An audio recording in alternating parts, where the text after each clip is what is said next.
El Señor esté con vosotros. Lectura del Santo Evangelio según San Lucas. En aquel tiempo el ángel Gabriel fue enviado por Dios a una ciudad de Galilea llamada Nazaret, a una virgen desposada con un hombre llamado José de la casa de David.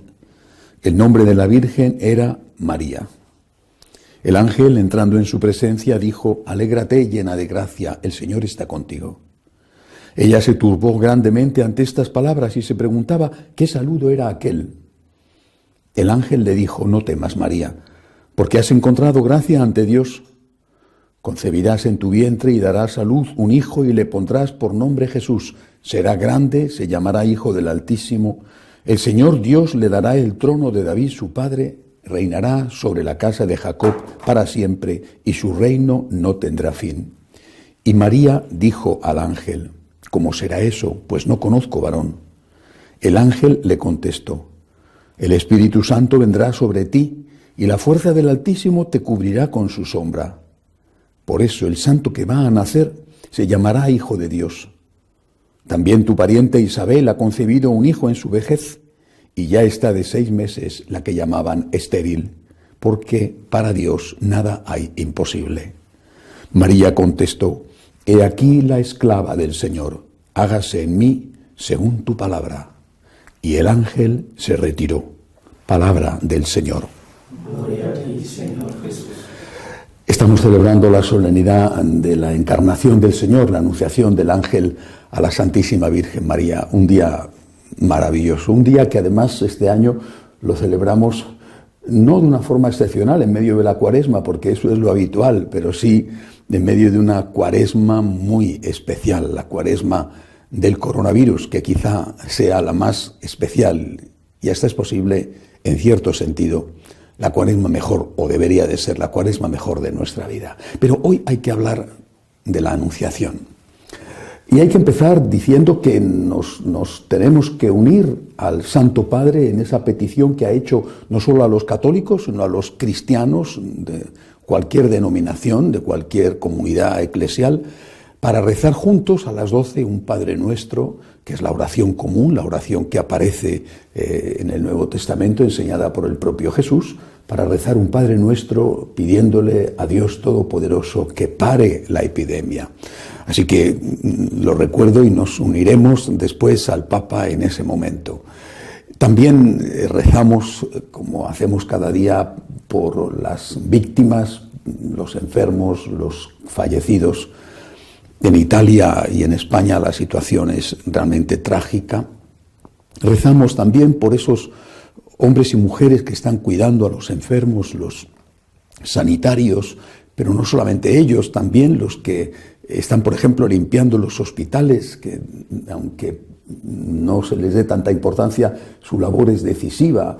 Rezamos también por los que siguen trabajando para poder llevar a los mercados el alimento, y por los que están en los mercados despachando y atendiendo al público. Hoy es un día para recordar de una forma especial al no nacido, porque es el día de la encarnación del Señor, es el día, por lo tanto, en que Jesucristo, segunda persona de la Santísima Trinidad, Dios verdadero, Dios luz de luz, como decimos en el credo, engendrado, no creado, de la misma naturaleza que el Padre, tomó carne en el vientre, en el seno inmaculado de la Santísima Virgen María. Es un día, por lo tanto, para elevar a Dios nuestras súplicas por las víctimas del aborto y por todas las mamás que han decidido aceptar a su hijo. De una forma especial por aquellas mamás que en este momento están embarazadas y que se encuentran especialmente asustadas ante el riesgo que ellas puedan correr y que puedan correr los bebés que están dentro de ellas. Bien, dicho esto, que creo que es importante tenerlo presente en esta solemnidad de la Anunciación, quisiera comentar algo que quizás se nos escapa. En primer lugar, la iniciativa viene de Dios. Esto es lo primero. Dios que existe, Dios que es amor, no se deja vencer por el mal. El bien es más fuerte que el mal. El bien quiere salvar, y quiere salvar incluso a aquel que deliberadamente se ha alejado de él y se ha puesto al servicio del mal. Quiere salvar al hombre. Desde el instante mismo del pecado original, Dios empezó a preparar este momento de la encarnación del Señor. Había que vencer al mal a fuerza de bien. La iniciativa la tiene Dios. La segunda persona de la Santísima Trinidad, llegó el momento oportuno, en ese momento concreto de la historia, porque había una mujer que estaba dispuesta a decir sí. En ese momento envió al ángel Gabriel para que pidiera permiso a esa mujer y poder empezar, culminar, mejor dicho, la obra de la redención con la encarnación del Hijo de Dios en el vientre de María. La iniciativa viene de Dios, pero Dios necesita la colaboración del hombre. Dios quiere necesitar la colaboración del hombre, en este caso de la mujer. Los padres de la Iglesia dirán que si por una mujer entró el pecado del mundo, por una mujer tenía que entrar la salvación en el mundo. Y esta mujer es la Santísima Virgen María. Podemos afirmar que de María nunca diremos suficientes cosas buenas. Pero yo quisiera hoy fijarme en algo, repito, que quizás se nos escapa. La fe de la Santísima Virgen, la fe. Ella creía de verdad en Dios. Esto no debería de ser una sorpresa. Y sin embargo, creo que esto es lo que en este momento tenemos que destacar. Era una persona de fe. Después de las desastrosas guerras de religión en Europa, se fue abriendo camino una idea perniciosa, la idea de que para tener paz había que dejar la religión, cualquier religión, fuera del espacio público. De alguna manera, poco a poco fue haciéndose práctica lo de que había que vivir como si Dios no existiera. Porque si se vivía como si Dios existiera, habría guerras, habría matanzas, habría fanatismo, habría sangre. Había que vivir como si Dios no existiera. Esto no fue en un principio dirigido contra la libertad religiosa, es decir, las iglesias siguieron abiertas después de los distintos tratados, no solamente en Alemania, sino en otros países de Europa como Francia, las iglesias de distintas confesiones siguieron abiertas, pero ya se había sembrado la idea de que la religión no era buena, o los hombres religiosos no eran buenos, si eran muy, muy creyentes, no eran buenos para la convivencia. Había que vivir como si Dios no existiera.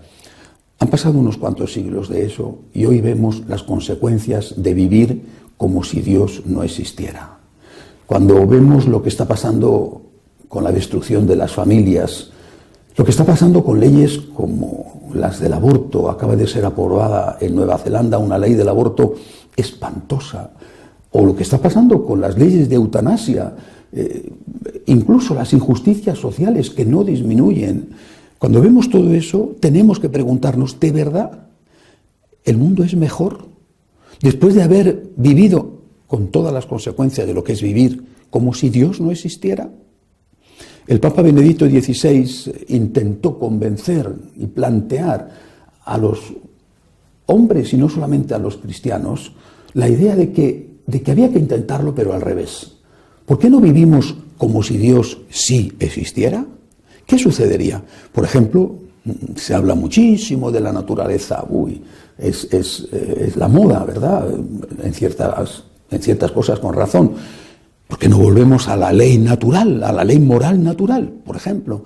Es decir, a establecer unos principios éticos básicos comunes para todos los hombres, creyentes y no creyentes, y los creyentes de cualquier religión. Eso sería un respeto a la naturaleza. Vivir como si Dios existiera significaría que hay unos límites en los parlamentos y que los parlamentos no pueden decidir lo que quieran. ¿Decidiría un parlamento la matanza de los judíos? Uno diría, ¡qué barbaridad! Pues eso se hizo. ¿Decidiría un parlamento aprobar leyes racistas o leyes contra la mujer? Pues eso se hizo. Por eso, Benedicto XVI decía, tenemos que dar la vuelta a la situación. Volvamos a vivir como si Dios sí existiera, incluso aquellos que no creen en Dios. Pero la cuestión no está ni siquiera en eso, la cuestión está en si los que creemos en Dios vivimos como si Dios sí existiera. Nosotros los que tenemos fe, nosotros los católicos, vivimos como si Dios sí existiera, porque eso es lo que va a hacer la Virgen.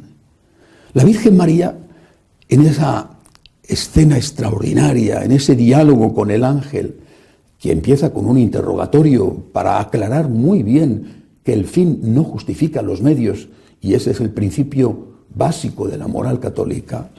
La Virgen María no es más que una mujer que tiene fe y tiene fe de verdad, cree en Dios de verdad y sabe cuál es el papel de Dios y sabe cuál es su propio lugar.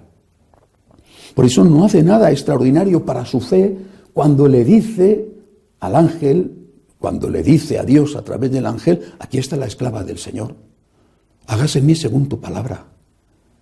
Si Dios existe, y creo que nosotros estamos convencidos, creemos en que Dios existe, pues tenemos que estar dispuestos a hacer su voluntad, a aceptar todo en la vida, sabiendo que Él existe y que Él lo que nos manda es por nuestro bien.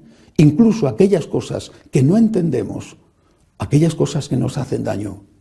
La Virgen María, la que dice sí a la voluntad de Dios, en ese momento estaba desposada. Desposada era una forma de decir entre soltera y casada. No convivía con su marido, no convivía con San José, estaba prometida, podríamos decir, bueno, usando una palabra de nuestro vocabulario, estaba prometida, ya se consideraba que de alguna manera era la esposa de él, aunque no vivieran juntos, y por eso San José podía haber reclamado la defensa de su honor al enterarse de que ella estaba embarazada y ella podía haber muerto lapidada.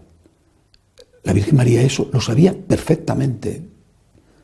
No sabía lo que vendría después, la huida a Egipto, la llegada a Belén y la ausencia de unas condiciones mínimas para que pudieran hacer su hijo, y desde luego no sabía en ese momento lo que le esperaba 33 años después en el Calvario. Pero todo aquello, lo que vino después, si lo hubiera sabido, ella también habría dicho que sí. Ella nunca preguntó. Ella nunca le dijo a Dios: dame explicaciones. ¿Por qué tienes que permitir esto? Porque desde el principio ella fue una mujer de fe. Yo creo en Dios, acepto su divina voluntad. Hay cosas que entiendo perfectamente y hay cosas que no entiendo. Bueno, y las que no entiendo muchas veces me hacen daño. También hay cosas buenas que no entiendo, pero muchas veces las que no entiendo me hacen daño. Y yo creo en Dios, yo creo en Dios. Y esto tiene que ser nuestro punto de partida, no nuestro punto de llegada, pero tiene que ser nuestro punto de partida. Y es lo que vemos, repito, al contemplar la escena del Evangelio de hoy, la escena de la Anunciación y la respuesta de la Virgen. Yo creo en Dios. Si Benedicto XVI decía: vivamos como si Dios no existiera, como si Dios sí existiera, nosotros tenemos que decir a los católicos: vive como si Dios sí existiera. ¿No crees en Dios? Pues vive como si Dios sí existiera. No tengas miedo, cree en Dios. Y después vendrá, como consecuencia de la fe, con toda la razón, San Pablo decía que era el principio, pero no el final, pero era el principio. Y sin la fe no podía haber salvación, dice San Pablo. Bueno, pues como consecuencia de la fe vendrá la esperanza. Hay vida eterna, hay vida eterna. Santa Teresa lo decía: la vida es como una mala noche en una mala posada. Bueno, hay vida eterna, esto es un tránsito. ¿Cuándo te va a tocar? ¿A los 90 años? ¿A los 18? ¿De un cáncer? ¿De un accidente de tráfico? ¿De un ataque al corazón? ¿Del coronavirus? Hay vida eterna. No puedo estar ante la muerte como si Dios no existiera.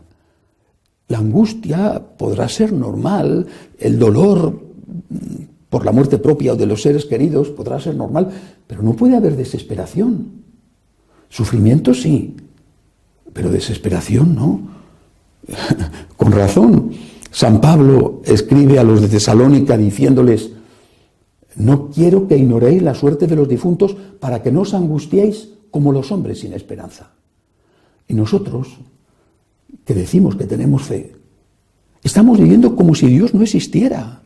Y por eso estamos sin esperanza y nos angustiamos como los hombres sin esperanza. No dice San Pablo: No les dice San Pablo a los tesalonicenses, para que no os angustiéis, sino para que no os angustiéis como los hombres sin esperanza.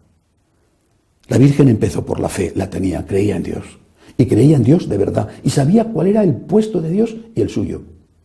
Creía en Dios. Y porque creía en Dios, tenía esperanza. Y ante lo más terrible, y lo más terrible fue la muerte de su hijo ante sus ojos, ante eso no perdió ni la fe ni la esperanza. Y luego fe y esperanza dieron paso a la caridad, que es imprescindible, que es la virtud que quedará para siempre, le dice San Pablo a los Corintios. La caridad. La caridad que es siempre necesaria, que es la prueba de nuestro amor. Pero la caridad que ahora es más necesaria que nunca. Ahora, y no solo con los que lo están pasando mal porque no tienen medicinas, a veces no tienen ya comida, sino con los que lo pasarán mal o lo pasaremos mal cuando esto acabe y venga probablemente la espantosa crisis económica que ya se anuncia. La caridad es la consecuencia de la fe y de la esperanza. Yo tengo que amar al Dios en el que creo y tengo que amarle en el sagrario, tengo que amarle en la Eucaristía y tengo que amarle en mi prójimo. Porque no puedo amar al Dios al que no veo si no amo a mi hermano al que veo. Todo esto es lo que nos enseña María.